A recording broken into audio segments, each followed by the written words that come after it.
At least 10 people have died in 2 earthquakes in southern Spain. The tremors struck within 2 hours of each other in the town of Lorca, a few hundred miles southeast of the capital, Madrid. They measured 4.4 and 5.2 in magnitude.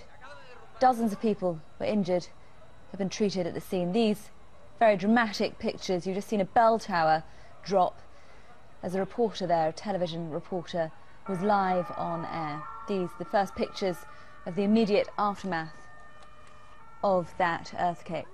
Well, our correspondent Sarah Rainsford in Madrid told us it was the worst earthquake in Spain for decades.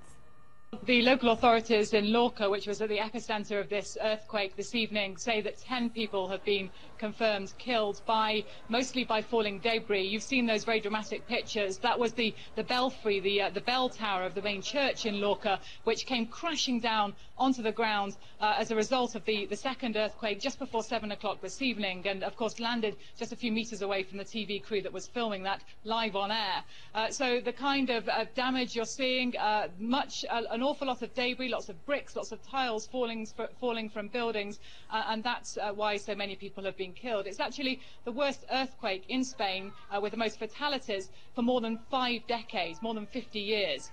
We know that people have been gathering in open spaces, in squares and on the streets. Residents and people who were at work at the time have come outside, of course, very shocked, very shaken by what's happened.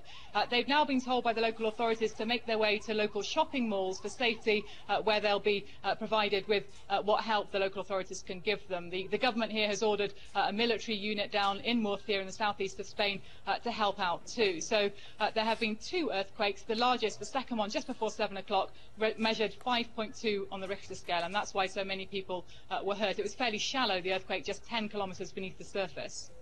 And very scary, as you say, Sarah, for people in the vicinity. Very early days. Have we got any idea how many buildings have been destroyed, how many people are now without their homes? Well, we know that 2 buildings have been extremely badly damaged. Those are the buildings which we believe are around the area where the fatalities, or most of the fatalities, were caused.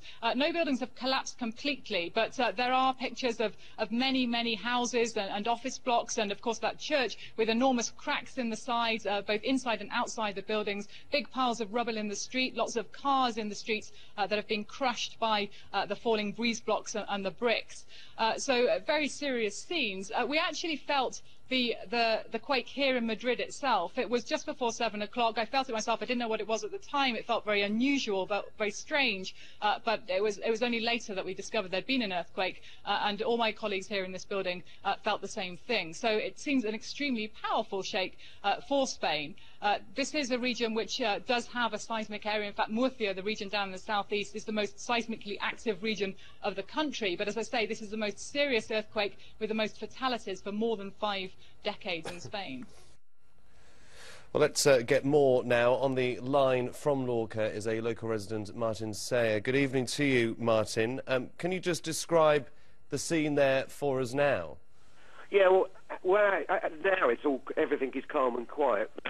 The first earthquake happened at 5:05 this afternoon, and my house shook, but it only lasted a few seconds. And then at 6:45 local time, there was a much bigger one. The house shook for about 15 seconds, and a couple of plates fell off a Welsh dresser we haven't smashed on the floor. What have you been told by the emergency services and the local authorities? What kind of advice are you being given?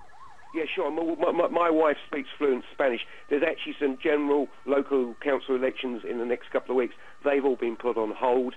People, the Spanish, we were standing in the streets in Lorca because they were scared to go back into the buildings, apparently. And is that still the case, or is there still a lot of people on the streets? We're looking at pictures now of the damage, and people certainly looking in shock. Yeah, I imagine so. I can't answer that question because I actually live 9 kilometres away, but I can see Lorca from my front door. And this has been described as the worst earthquake to hit Spain for 50 years, for 5 decades. I certainly haven't had anything like that for that long. Well, I can actually give you a bit more detail on that. It's the worst earthquake since the 20th of April 1956, which was in Granada, right, which killed 12 people. They're saying at the moment, the Spanish television, that 10 people are already dead and some people are still trapped in buildings. Okay. And how is the news in Spain reacting to this earthquake and to the scenes of devastation? I mean, just total shock and horror. And just describe what it... I mean, you felt you're, what, some 5 miles away, 9 kilometres away, That's and right, you yeah. felt the tremor from these earthquakes? The entire house was shaking, yes, yeah. Good grief. And as I say, we had some plates on a Welsh dresser which got knocked off and smashed to the floor, and if this was just 5.3, I really wouldn't want to be one with a 6 Richter or 7. It must be terrifying. Indeed. Listen, thank you very much for calling into BBC News and giving us some insight into what's taking place in Spain this evening, just near the capital, Madrid. These pictures coming to BBC News in the last hour, and you can see some of the devastation caused by 2 earthquakes. At the moment, reports that 10 people have been killed. It's 9:10 here. Controversial